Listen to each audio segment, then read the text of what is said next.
Alors, dans cette partie, que nous dit-on?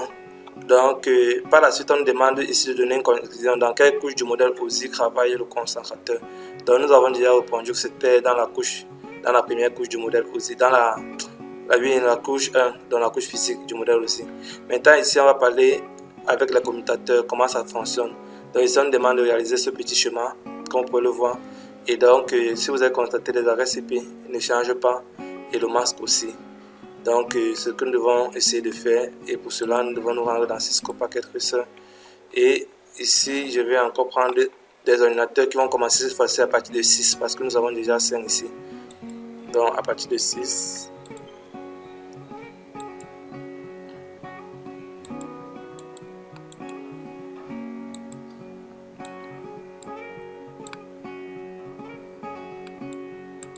Par la suite, je vais prendre un concentrateur. Donc, le concentrateur se trouve là. Donc, ici, je vais prendre le PT switch. Et là, je vais connecter tous mes ordinateurs avec ce dernier.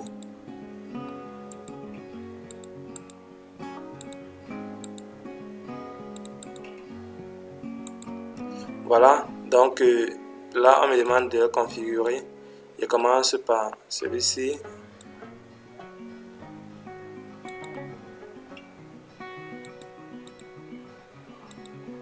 CTRL V, c'était le 10, oui, c'est bon.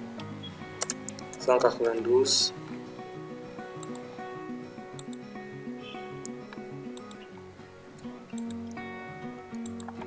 CTRL V, c'était le 11.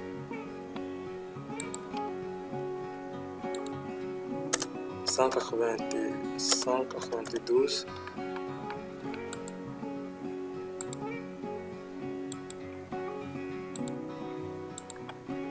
CTRL V, 122,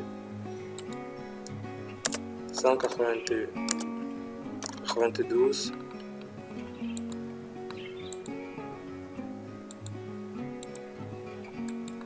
CTRL V, 123, 192.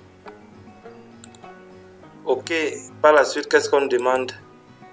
Ici, on demande de consulter les tables MAC et ARP du commutateur. Donc, pour l'instant, nous avons seulement configuré ça et puis on demande de consulter les tables MAC et ARP du commutateur. Donc, nous rendons là, nous rendons dans command line et puis enable. Et là, nous devons taper show point d'interrogation pour voir. Donc, pour le ARP, pour consulter la table ARP, c'est ARP. Donc, show ARP. Show ARP. ARP. Donc, la table est vide, d'après ce qu'on nous dit. On nous a aussi dit que pour consulter la table MAC, c'est show MAC. Donc, si je tape show MAC, on me dit que la commande est incomplète. Donc, ça veut dire qu'il faudrait compléter. Je vais mettre point d'interrogation pour voir ce que je dois compléter. On me dit qu'il faut compléter address table. Donc, pour voir la table MAC, je dois compléter address table. Donc, show MAC et puis address table. Donc, pour l'instant, voilà ma table MAC. Donc, j'ai un VLAN, j'ai un MAC address, j'ai le type, c'est le type dynamique et j'ai le port, c'est le FAT3 1. Donc, voilà. Par la suite, on dit conserver la table MAC visible à partir de PC0.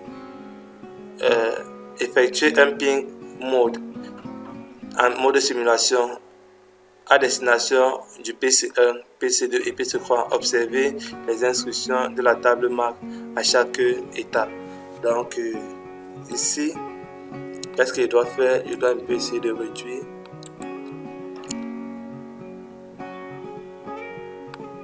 On me dit de conserver cette table en mode simulation.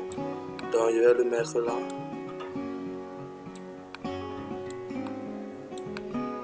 Ça peut pas se réduire, malheureusement. Je vais lancer mon mode simulation. Et puis, dans mon mode simulation, donc,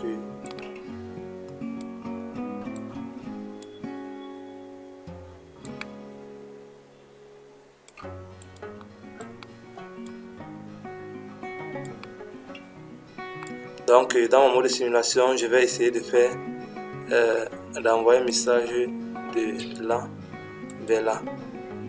Donc si je valide, alors on me demande d'observer. Donc il envoie à tout le monde. Ces deux refusent. Et puis il renvoie au routeur qui lui se charge de renvoyer sans diffuser. Donc voilà les messages qui sont passés. Donc si je viens là et que je revalide, alors qu'est-ce qui se passe? On voit qu'il y a eu maintenant certaines adresses qui ont été ajoutées en fonction du transfert qui s'est effectué. Donc pour ne pas être long pour cette vidéo, je vais vous donner rendez-vous pour la prochaine et sur ce, portez-vous bien.